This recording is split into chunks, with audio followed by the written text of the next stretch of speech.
This whole judicial system is getting ready to attack our freedom of speech, from Congress right on down. And that's the natural order. If they know that they don't that the citizens are not armed, they don't have to worry about attacking any of the other amendments to the Constitution. They don't need any other. They need nothing else. Once they've taken away our right to keep and bear arms, and again, the American people have become so dumbed down that they will not stand up to their government. They're afraid to stand up to their government. Their rights are gone. Good day, this is Tim Smith with Need to Know, and I'm joined by Jay Cole Jr., and we're here to talk about some issues that we feel are important to the local area, but also important to the entire nation, as we are a nation that was built on constitutional law, and the understandings that have strengthened our nation over the years has been based on that Constitution, and we feel like there's some real issues currently that are going on, but specifically we want to speak to the Wayne Fincher case, and Wayne just went through a trial last week, and so we want to kind of go back over and review a little bit of what surrounded this case, where this case came from, and get people up to speed. Some that have seen the last Need to Know show got perspective, but we're going to review that, where this case came from, and then move on into some other subjects. Jay Cole, thank you for coming. Thank you. I'm glad to be here. I've got just one real quick question. Give me some of the history behind the Washington County militia that you're aware of, and how this federal court case came about. Well, I've known Wayne Fincher for a long time, Tim, and I've known him since the early 90s. And, of course, you know, the history probably started as long ago as back in the 70s, when our gun rights were first threatened by the federal government. But you know, of course, I still remember when I was a kid seeing bumper stickers on pickup trucks, and men were saying basically that they'll take my gun when they pry it from my cold, dead fingers. I still remember that bumper sticker. It was a good one. That was a country western song, wasn't it? Yes, it probably was. I'm sure somebody came up with that in that era.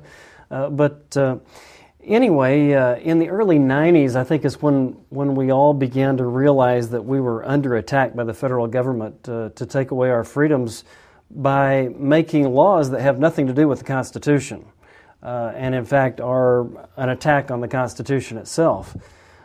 This happened when the President and her husband, as we referred to Hillary, when the Clinton administration and their various cronies got together and decided that we don't need for these people to have all these guns because it threatens our power as a federal government to rule over these people. That was their viewpoint. They made that very, very clear in much of what they had to say. That they believed that they were an elite ruling class and that they didn't have to abide by the Constitution, and instead they could make up laws or codes, as they called them. Bill Clinton went for a long time making presidential decrees, much like a king would do. They call them executive orders nowadays. And I understand that George Bush is making them at a rate that's even higher than Bill Clinton. But anyway, in the early 90s, we saw an attempt to take away guns, to classify entire categories of firearms, Second Amendment protected firearms, which is all of them, by the way.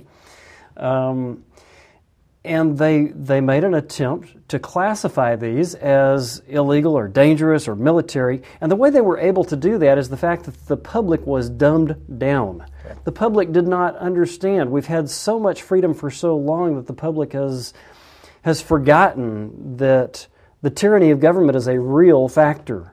And all governments become corrupt and tyrannical given enough time. Now, I was raised in a Christian background where, much like our founding fathers, where we were taught that we were to submit to the legitimate authority of government. Okay.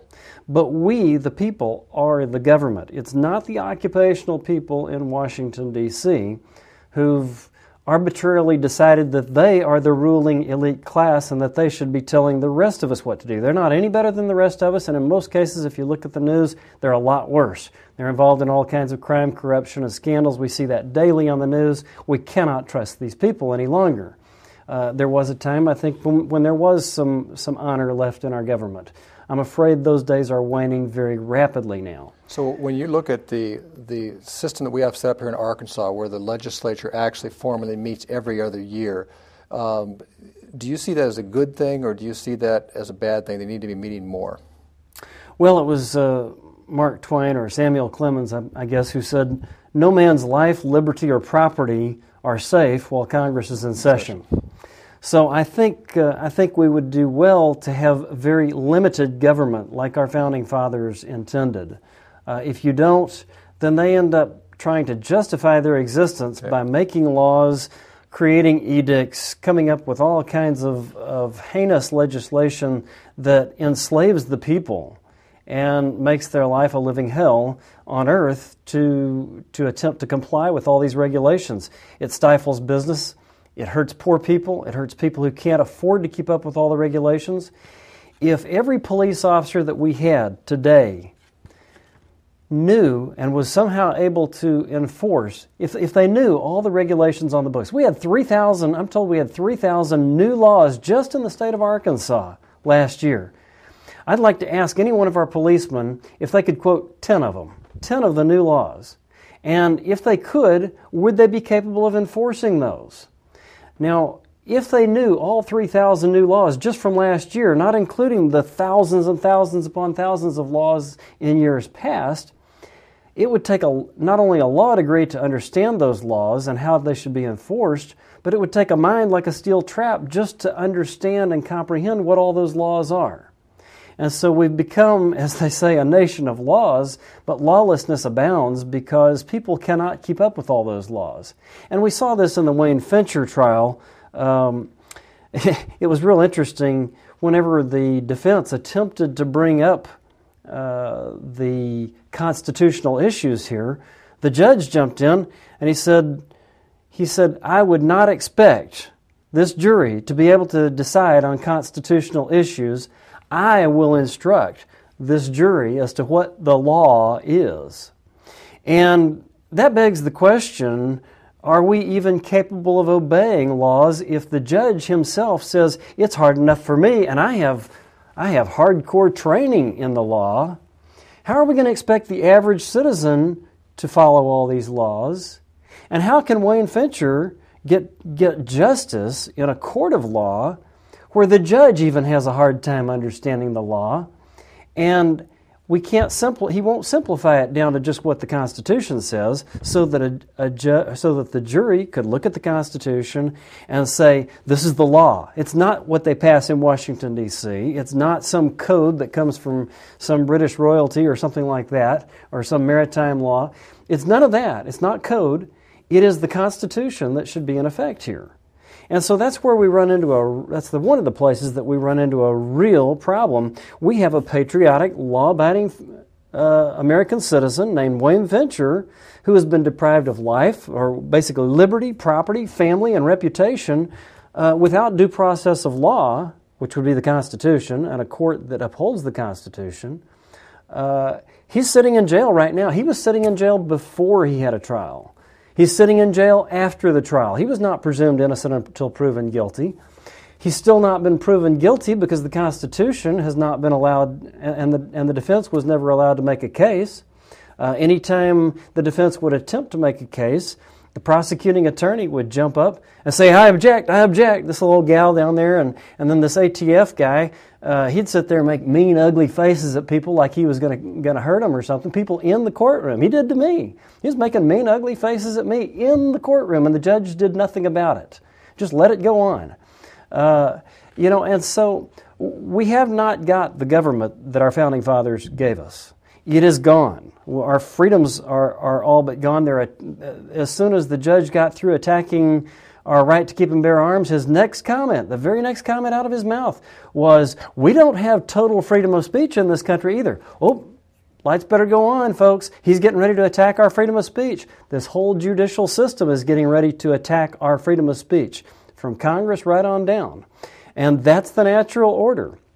If they know that that the citizens are not armed, they don't have to worry about attacking any of the other amendments to the Constitution. They don't need any other They need nothing else. Once they've taken away our right to keep and bear arms, and again, the American people have become so dumbed down that they will not stand up to their government. They're afraid to stand up to their government. Their rights are gone, and they don't realize.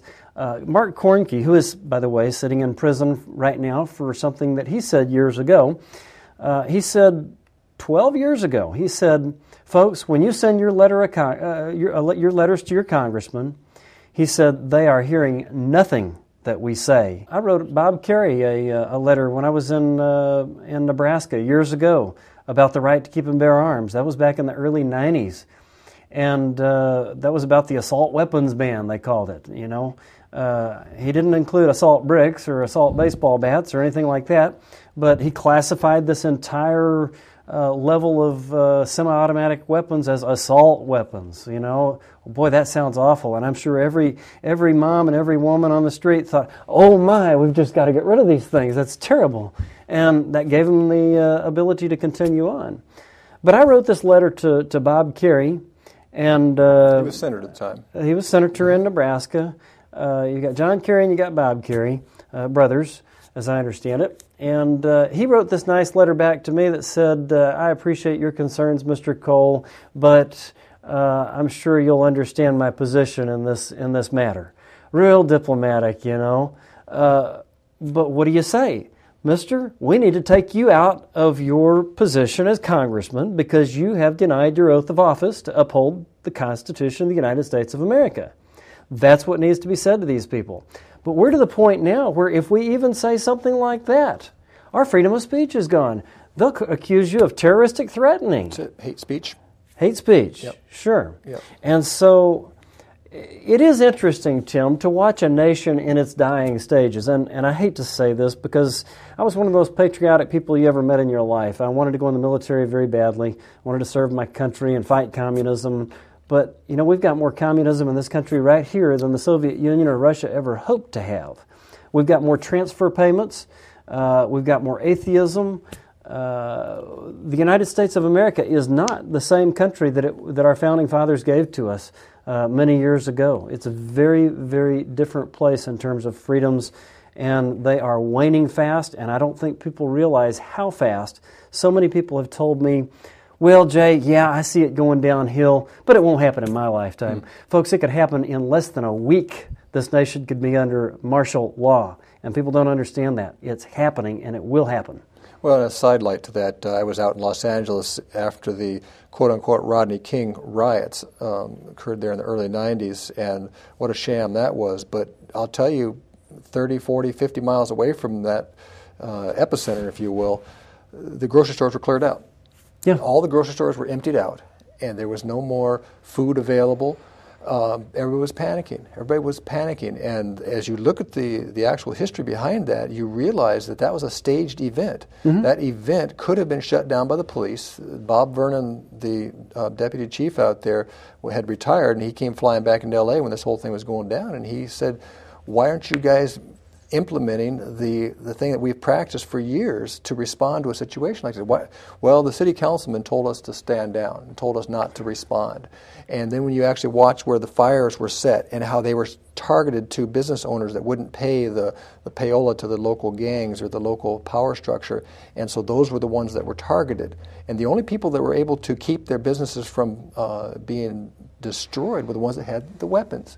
I remember a picture of some Korean folks on top of their building with guns, and they had a building at the end of these quote-unquote riots because they were able to defend themselves. So as we step back into this Second Amendment issue, our government, as it was being formed in the Constitutional Congress and so on and so forth, recognized that if we don't keep the federal centralized government small and under control, it will become just like the monarchies over there in Europe, and we will soon lose our freedoms. And it's a green monster. So that they view the weapons as an ability for the local citizen to remain able to hold off the government's over unchecked power. And is this not what we saw in the communist system, the Soviet Union. If you want to see that in action, go to China today. They're not allowed to have guns there, and the government just runs people out of their homes at will. That's it. And we're seeing it right here. We have guns in this country, but the government's still running people out of their homes at will. Eminent domain, things like that. We're seeing cases all over the country of this happening. And so the thing is, some years ago, they started dumbing the American people down and reprogramming them with television and education, and they reprogrammed them by rewriting history. And so as a result, you've got a generation of kids who don't know where they came from. Right. They don't have the backbone and the stamina that our founding fathers had to stand up and use whatever is necessary to get the job done, to see to it that we remain a free people. Right. But Jesus said, "You shall know the truth, and the truth shall make you free." Mm-hmm. Our people in this country no longer know the truth. Mm-hmm. That is why we have the problem that we have. So what we look at in this Wayne Fincher situation was he and a group of gentlemen in this area read the federal Constitution, the United States Constitution, and also the Arkansas Constitution, and recognized in that Constitution it talked about the right to keep and bear arms. They understood the background behind that, and then they also understood when it said in Arkansas that all able-bodied males 18 to 45 are to be available to be a part of the militia. And they understood in 94, I guess it was, and they formed up a group called the Washington County Militia. And as a part of that militia, they recognized their responsibility to help maintain peace and also maintain a certain control in the civilian population that was being completely ceded over to the federal government and away from any kind of local control. Well, let's start with the beginning of your statement there about the right to keep and bear arms. That right to keep and bear arms, it says the right of the people to keep and bear arms shall not be infringed. The government is not even given the right to regulate arms. It's not given any rights. In fact, the government has no rights at all because it's not a person. Only people and individuals have rights. The government has only responsibilities. Mm-hmm. The government is here to serve. Mm-hmm. Now, those individuals who are serving in the capacity of government, when they turn off the lights and go home at night and become private citizens again, then they have rights. But while they're working as a government official, they are not working for an entity that has rights. It only has responsibilities. Okay. Now, if we the people say, you can take a gun to work with you because you're a police officer and we want you to protect us, right. Great, that's fine. It's not their right to own that gun as a police officer until they go home at night. It is their responsibility to use that gun to protect the people. Okay, good. Okay, that is what the Second Amendment is all about, is so that we the people can own firearms to protect ourselves, not so that we can pick up the phone and call 911 and say, would you come help me? Come help. Yep. Because by the time the police get there, let's face it, the crime is over and done with. The crooks are already gone probably in most cases, and there's nothing that they can do. Our founding fathers recognized this, but they understood that bigger than just individual criminal activities that might be perpetrated against the citizens was a government out of control wherein is the ultimate criminal activity, because the force of government is an awesome thing. The ability to hold a court and put someone to death via hanging, via lethal injection, whatever method they choose to use, that is an awesome force. And if it falls into the wrong hands, those who do not respect life, liberty, or property, then and who do not respect the Constitution, who do not respect religious freedom or freedom of speech, those are the kinds of people who are working their way into power, indeed have already worked their way into power in our government now. They honestly believe they're smarter than everybody else. They do believe, and this is the elite ruling class mentality, the aristocracy, the same thing our founding fathers tried to get away from in Europe. And we have this idea in this country, so many people do, oh, that can't happen to us. We're modern and civilized. It is happening right before their eyes. The difference is the technology is so good that it keeps us from recognizing it. Okay, do you think the Patriot Act 1, Patriot Act 2 would fit into that category? Yes, I do. Anytime you give the government more power, you're taking power away from the people. Why didn't people rise up? Because they've been dumbed down. American Idol was on tomorrow, so I got to look forward to that. Either that or a ball game. Okay. I don't have anything against ball games. Yeah. But when I see tremendous energy being expended out here in a Razorback game or an NFL game, thousands and thousands of people screaming at the top of their lungs for something that will not make one whit of difference in history, and yet they won't. Only 40 people in the city of Fayetteville show up for the trial of Wayne Fincher, who is on trial being deprived of life, liberty, and property, and reputation and family. There's something desperately wrong. People have been dumbed down. Either that or they've given up. One of the two. Wayne saw this as more than just an issue for him personally to keep and bear arms. He saw this as a need to protect rights of all citizens. Exactly.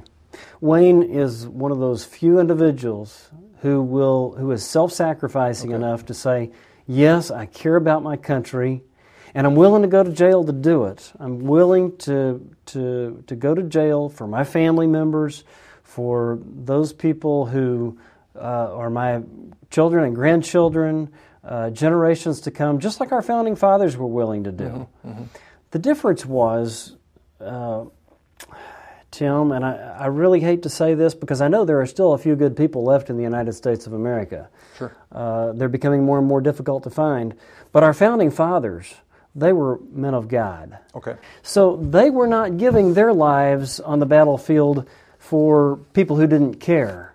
They were giving their life on the battlefield for people who very much did care, for people who still had a respect for God and His Word. I'm not sure that Wayne is doing that because Wayne is giving up his freedoms, his liberties, for a nation of people who no longer care, with a few exceptions. Okay, so what you're saying is the Bible is the foundation of this nation in many, many ways, because this is what the majority of folks in the founding congressional convention, that's not the right word, constitutional convention, and that Bible gave them something to build on, and they put together a constitution which also laid a foundation for this nation. It was the basis for the Bible. It was not directly, well, there were some direct quotes, I understand, but in some of the original writings, but at the same time, it was the right to property. I mean, you go back to the Ten Commandments, thou shalt not steal. Well, you can't steal something from somebody if they don't own it. So that's a biblical principle that we find in the Constitution, for example. The right to life, thou shalt not kill. Okay. I mean, we hold these truths to be self-evident, and you go into of course, that's not the Constitution, that's the Declaration. Right. But at the same time, these founding documents all came together in the same period of time by the same group of men who prayed many, many hours before they worded this Constitution that was just so violently overrun by this judge here locally. And it's really something, Tim, something that really bothers me is that the jury, out of this whole trial with Wayne Fincher, probably only saw 2 hours out of 4 days of trial. Okay. So the jury did not even get to see the whole thing. They didn't get to see what it was that they were not allowed to see in evidence. They were sent out of the room while the judge made a decision on a point of law, quote unquote. Well, and the judge said, I will instruct the jury. You have to vote this way on this. He told them that. And he just came right out and he just said, you have to vote this way. If Wayne had the guns, you have to vote this way. Basically, that's what they said. That's what he said. Okay, so let's back up to the communist system we were talking about a few minutes ago. That communist system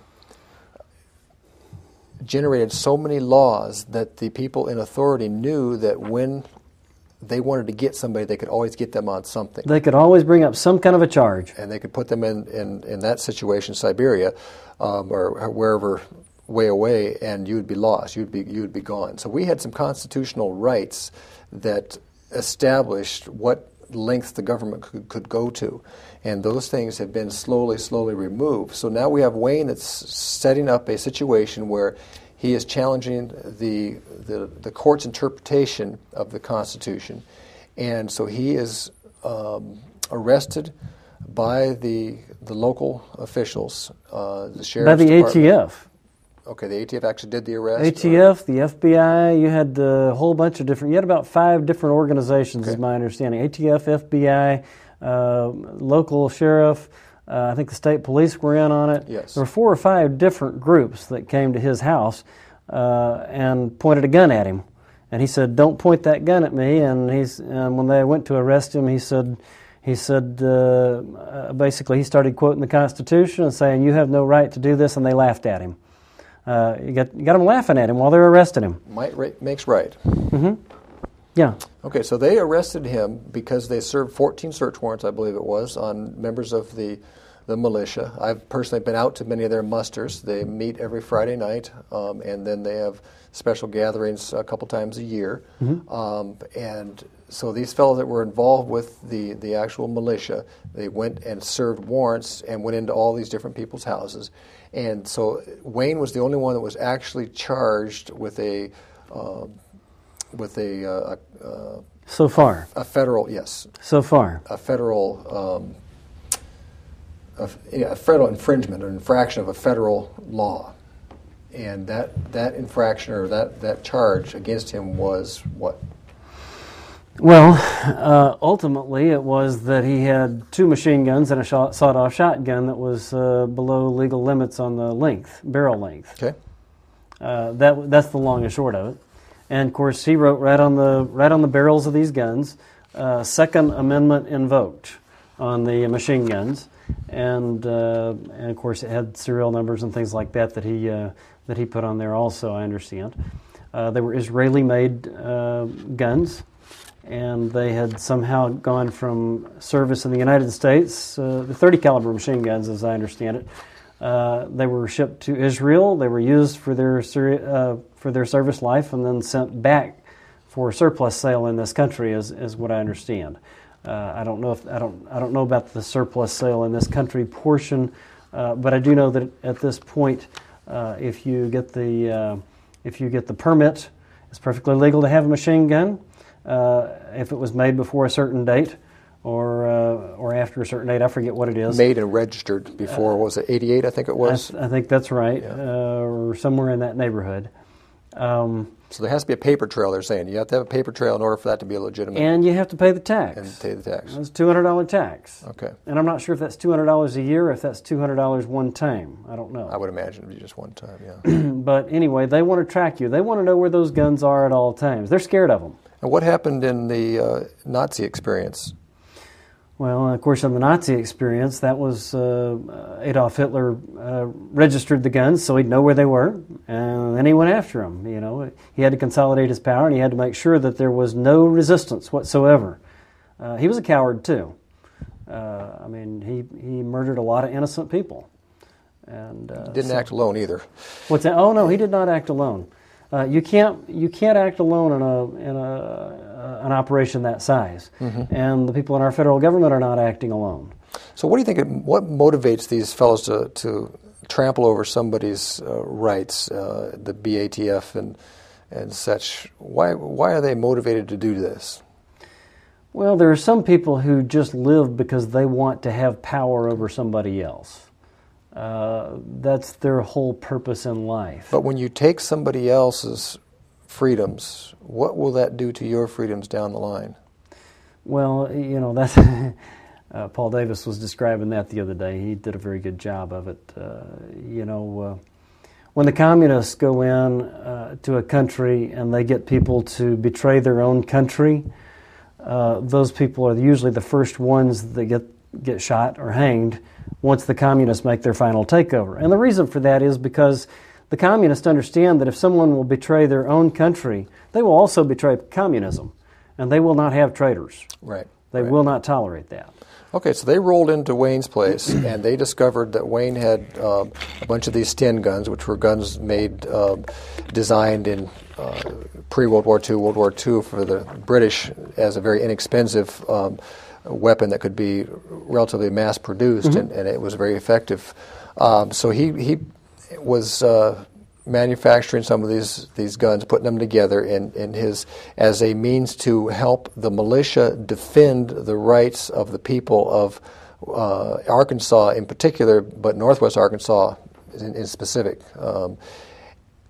They rolled in there, they found these weapons, and they took those weapons along with some other paperwork and some other things like that. And there's a good reason for that, too, so that when Bush sends all of our troops overseas and we have nobody here to protect our southern border anymore, when the gangs are running the streets and the police can't handle it, once Bush has sent all of our troops overseas, and this was I don't know if you remember Jack McLam with Police Against the New World Order years ago. He said, this officer and many others like me know about a plan to rule the world by one dictator ultimately, and it's being pushed by some crime families, basically Rothschilds, Bilderbergs, etc. The banking, basically the banking cartel.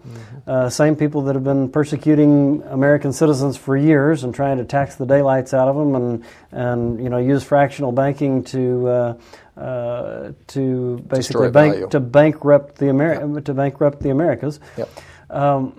But this man understood this, and he knew that this was what was going to happen. Was their plan back then, even 12 years ago, even before that, was to send our troops overseas so that we would be defenseless in this country.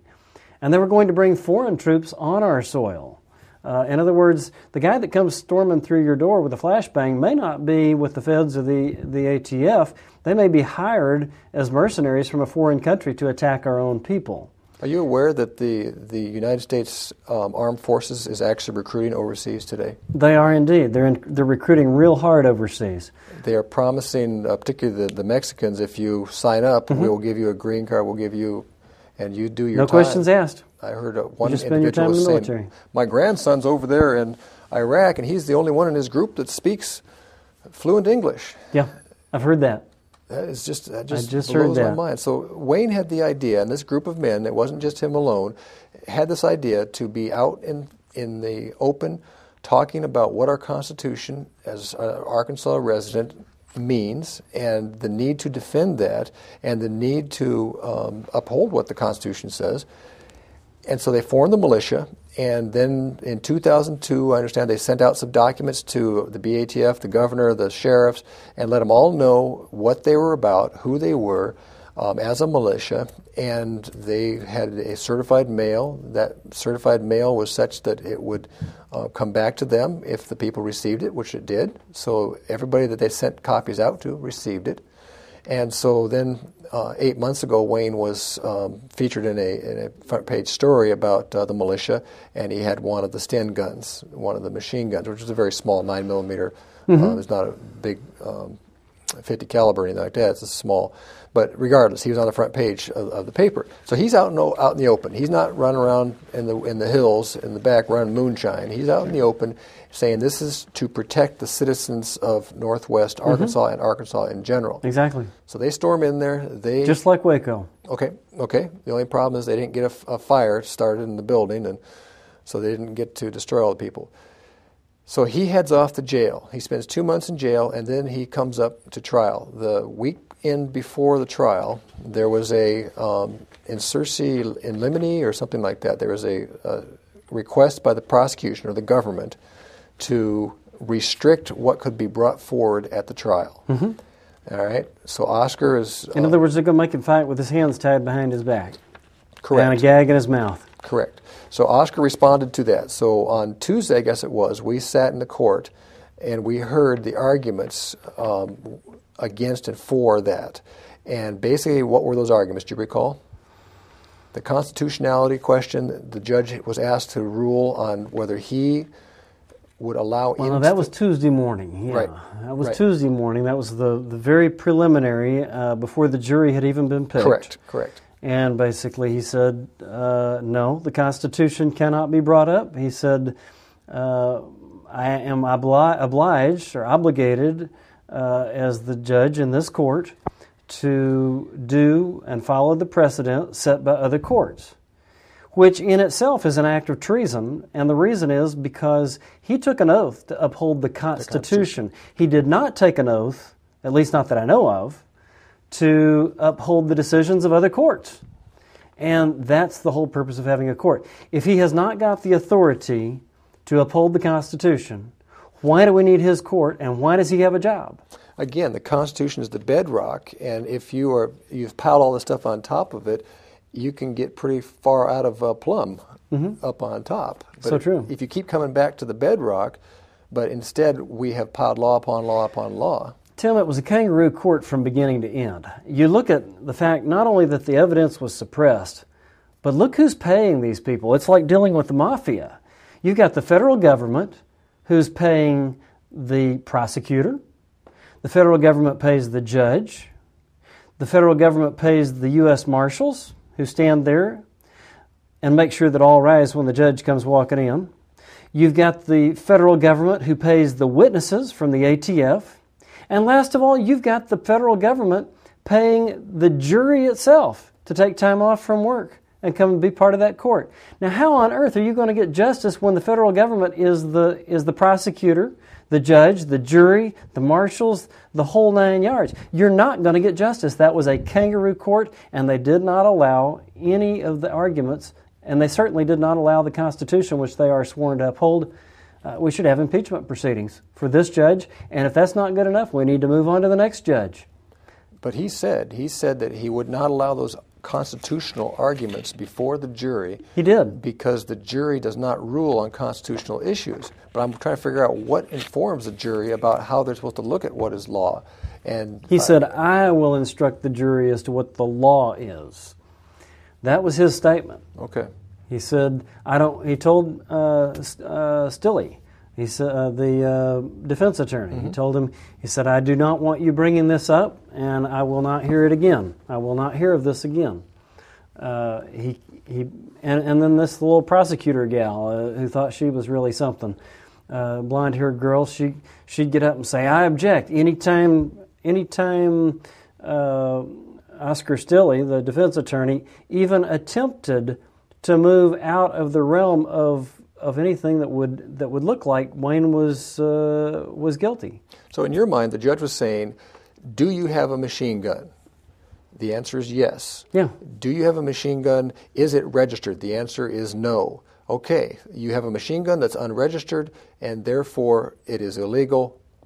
Close case. End of case. That's what he wanted. He did not want the Constitution to become involved in this case. So I've got a pregnant wife, and I'm rushing her to the hospital, God forbid, but that's a whole other show right there. But she needs to get someplace to have her baby. Let's just say that.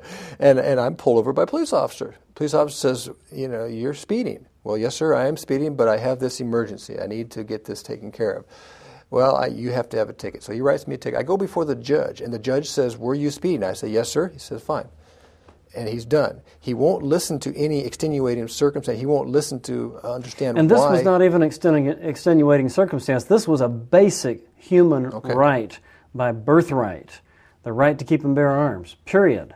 And we can't have the government getting into the business of deciding what is a legal arm and what is not, because they'll make all of them illegal. Okay. That's what they want to do. They've said they want to do that. Because it's a direct threat to their power. It's a threat to their power. Okay. You betcha. And we don't want government to be unchecked, because an unchecked government falls into tyranny more times than not. It already is. It's already in tyranny. When it sends these rogue agencies like the ATF out to attack the people, and we saw them murder these people in Waco. Mm-hmm. They could have taken David Koresh down for questioning any day of the week if they had wanted to. And I'm not going to advocate what David Koresh, how he was living down there or anything like that. We don't know the full story. We don't know the full story.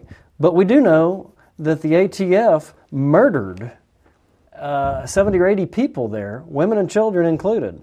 We watched them do it on TV. Did you know that the ATF agents that got wounded were wounded by their own men? Well, yes, yeah, they were. We saw the picture. We saw that over and over and over again, and at least one of those was related to Bill Clinton, as he was. They were security guards My understanding is they were security guards for Bill Clinton. Okay. And they were selected to go in on that raid in Waco. Oh. So, and I can only assume that their purpose for being there was so that they could die in that raid. That way, whenever Bill Clinton came up for trial or impeachment, they could not testify against him. Oh, that's amazing. Well, that's the lengths It's that tyrannical governments will Yeah. go to. Yeah. I mean, you look at even David in the Old Testament. After David had committed adultery with Bathsheba, Yep. Yep. you know, he had a very similar situation. He sent Bathsheba's husband Uriah. to the most dangerous place in the battle. You know, he didn't tell anybody to kill him, but he knew that, there's a pretty good chance he's going to get a sword in the gut right there. Mm-hmm. He knew that. And David was a man after God's own heart. So how much worse is this federal government that we have right now? What depths can they stoop to? What murderous, treasonous, traitorous activity can they stoop to? There's no end to it. And this, again, goes back to our original design of our government. It was supposed to be a small, central federal government, and that small government was to have its main power out at the state. And the state was supposed to be the centralized power of the individual, and the community was where the most power was supposed to be. And it was supposed to go up from there, but it's turned around the opposite. And we've got this 800-pound gorilla that's called the federal government that is now handing out money right and left, all these grants and all these different programs to these different communities. But along with those grants come the other part of it, which is you are now beholden to us. There's religious persecution here now and coming much bigger in this country. Okay. People who name the name of Jesus Christ, people who believe in freedom and the values that our founding fathers passed on to us, biblical values, morality, and decency. They are under attack right now, and we're to the point where it's almost too late. People don't want to hear that. They'd rather go home and watch TV tonight, go home and take a nap, or go on their vacation, or go to a football game, or whatever. But if they don't wake up, now they may be the last ones to have these foreign troops come storming into their house because they didn't make any waves. Right, right. We need to keep that in mind. This is a spiritual warfare. We need to be ready to condemn where condemnation is necessary. And that's where the hate speech bill is going to come in. They're going to say, oh, that's hate speech. We can't let you say that. That's it. We've got to take away your freedom of speech. That's it. And they will do it in a heartbeat if somebody doesn't stand up and stop them. But this also fits into this whole idea of the Military Commissions Act, and what they're saying is they can decide who is an enemy combatant. The executive branch can decide if you're an enemy combatant, deny you the right to a trial, the right to have your case heard. Or they could just put you in a court like this right here where you have no rights. Yeah.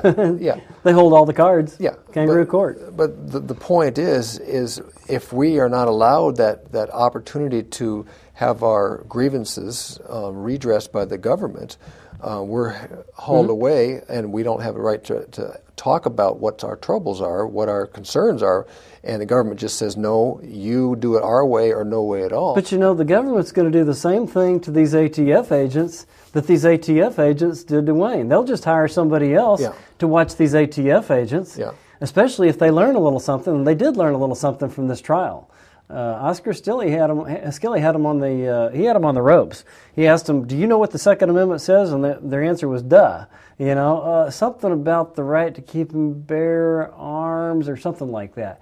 That was their answer. And you know, while this Vivitow or whatever was sitting there making mean faces at us, you know, the government and whoever happens to be the top dog in this whole operation, they've got people in waiting to get Vivitow also. The very people who hired Vivitow and these other ATF agents, it's just like in Nazi Germany. You know, you haven't gotten to the top until you've gotten to the top. Step on somebody else. And it's lonely at the top because there's no honor among thieves, and when they go to divide the spoil, they're going to take each other out too.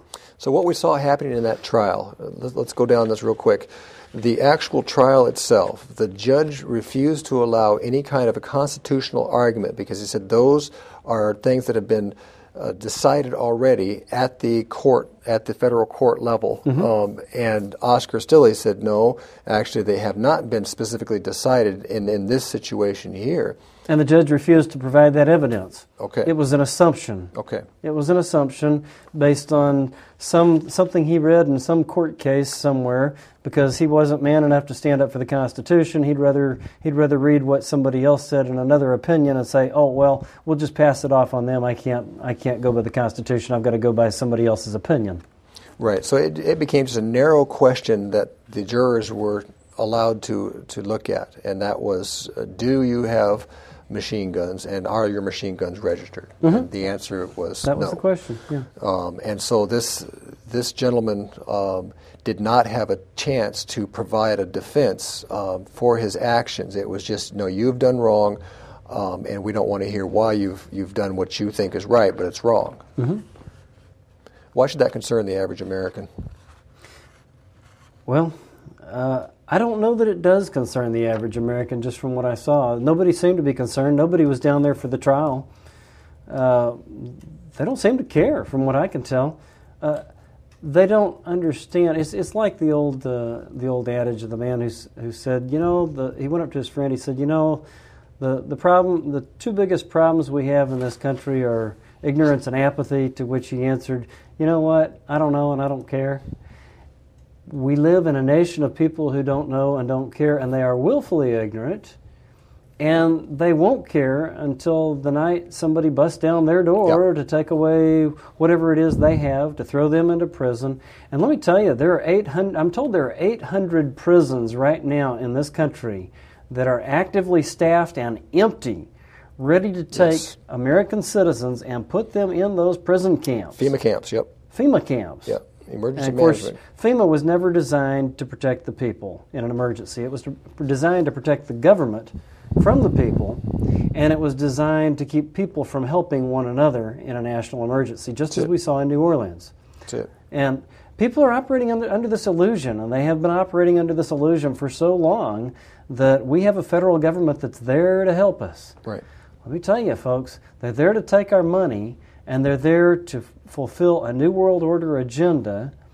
The national borders in this country are about to be dropped, and people are just blissfully ignorant. They have no idea. They're not keeping up with what's going on. And a lot of them, you tell them about it, and they'll say, I don't believe that. Say, okay, well, look at this website. There's pictures of these places. There's page after page after page, thousands of pages of documentation on this by legitimate sources who are concerned about our well-being in this country. It's documented, and if you can ever get them to the point where they will go and study those documents, they'll study it for a little while, if you can get them there in the first place, and they'll say, that makes me sad and depressed. I don't want to look at that. It's too much for me. And they'd rather do the ostrich approach and go bury their head in the sand. And as a result, they're going to wake up in a prison camp someday wondering why they're there. I wonder if our society's been dumbed down to the point where we don't have the ability to really look at the big picture and say, okay, in the narrow question, yes, these were illegal weapons, but in the bigger question, was it illegal what the guys did in the Boston Harbor and throwing the tea overboard? Certainly it was illegal. And why did they do that? They did that to try to wake up people and to recognize that they needed to do something to try to turn this. The Constitution is the law. Right. And all laws to the contrary are unconstitutional and illegal. Unless the Constitution is amended, which it has not been in that situation. Well, it has not been, and let's hope it's not. But don't give them any ideas, Tim. That's because they'll try to do it. You've got power-hungry individuals here who are out to see our demise.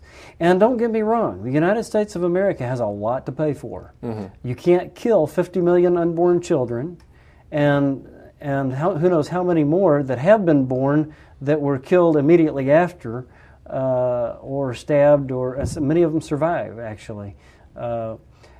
You can't do that. You can't have homosexuals marching through your streets saying, gay and proud, say it loud. You can't do all that without incurring God's wrath. And God's wrath usually comes in the form of famine, pestilence, or sword. we're going to see it. It's going to happen in this country. And many times in ancient Israel, when the Israelites turned their back on God, He allowed foreign nations to come marching in and take them captive. Yep. And Isaiah lamented. He said, "None calleth for justice." He says, "None calleth for justice," in Isaiah 59:4, "nor any pleadeth for truth. They trust in vanity and speak lies. They conceive mischief and bring forth iniquity." He was talking about his own people. And so this is coming on our nation. We know it's coming, and it's well-deserved. Those poor jurists that did that to Wayne the other day, they're going to be victims of it too. The same government that prosecuted or persecuted Wayne Fincher will persecute them if it's not checked or held in account. I watched a piece on the History Channel the other day talking about the Gestapo. And what I found so fascinating is the majority of the deportations, arrests that occurred within Germany, but also in the occupied countries. The SA was the first form of the Gestapo before it developed into in the 30s. The majority was that neighbor reporting on neighbor. Mm-hmm. And then when they got into France was the one, and they pointed out the number of people, Jews, that were deported from France. The majority of them were turned in by their neighbors. Yes. And turned in by their neighbors. And they didn't even have a hotline back then.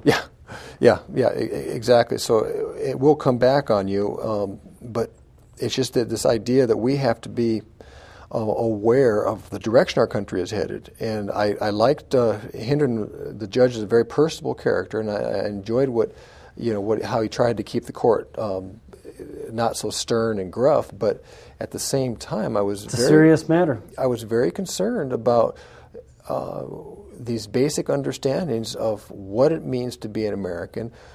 Where do our rights? Are they established? Where do they come from? Do they come from the whim of a court? Do they come from the whim of a Congress? They do now. Do they? And they have headed in that direction.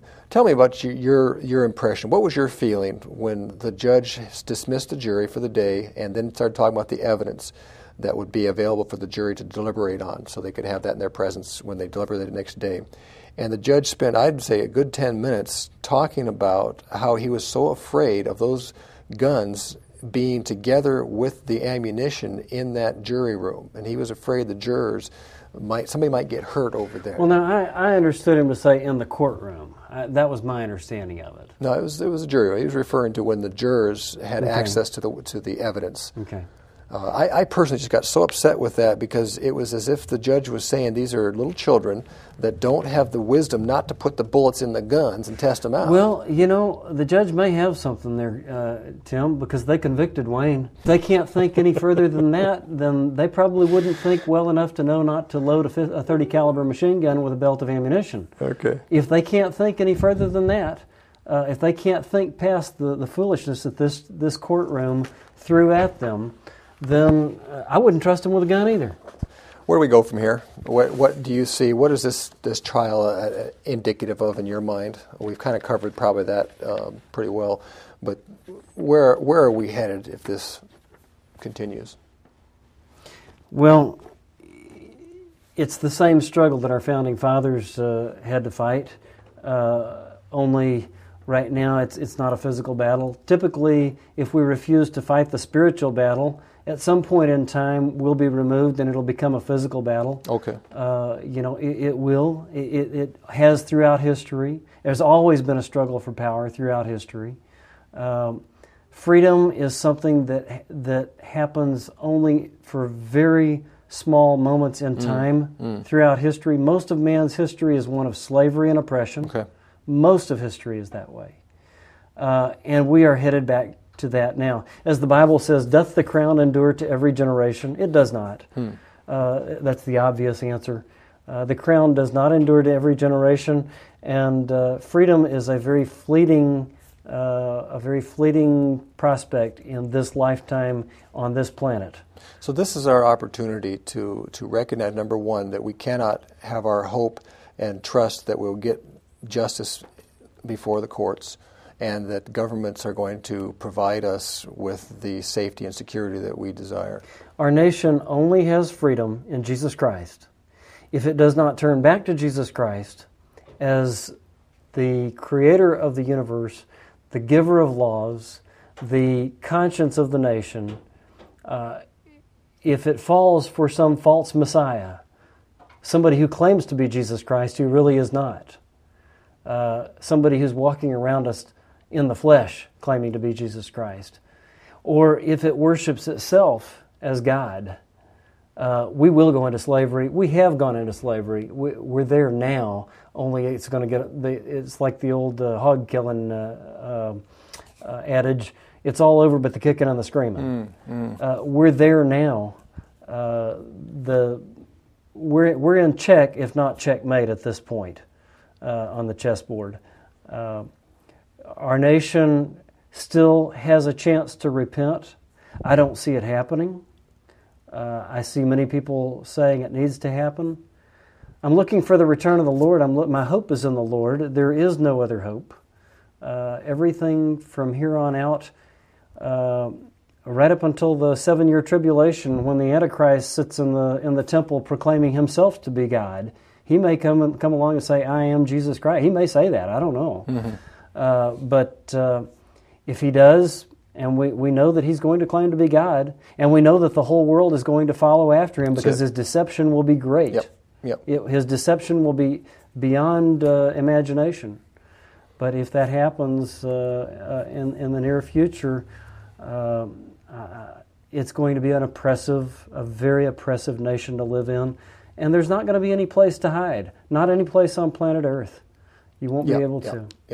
And that's coming right now. I was just reading a book about a gentleman persecuted in China, and what came out of that was back in 1997 when he miraculously escaped from prison and used another man's passport to get out of China.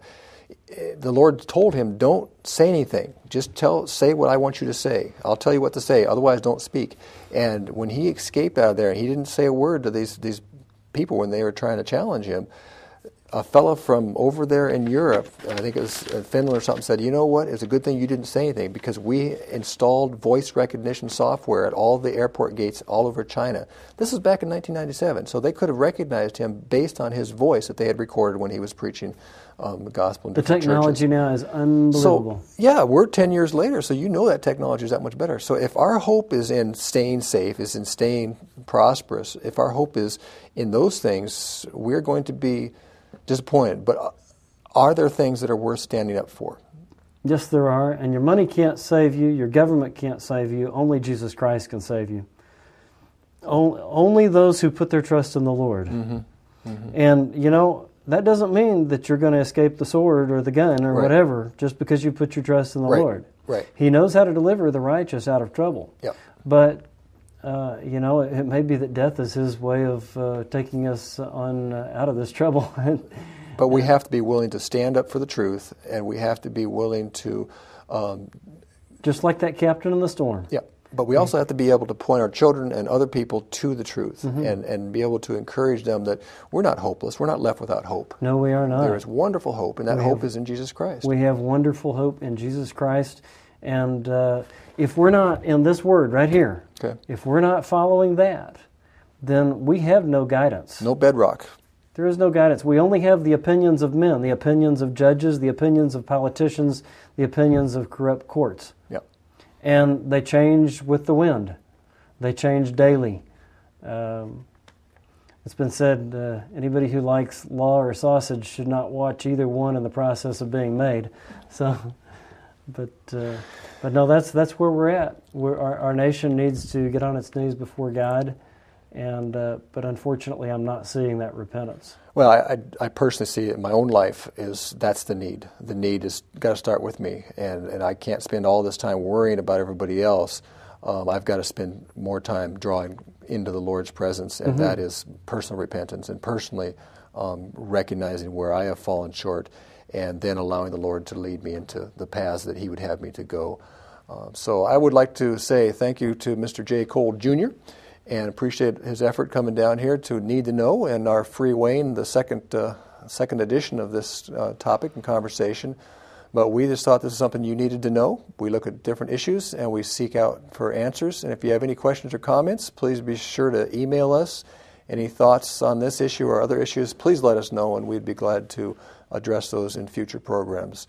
For this time, for Jay and myself, I say, Lord bless and good evening.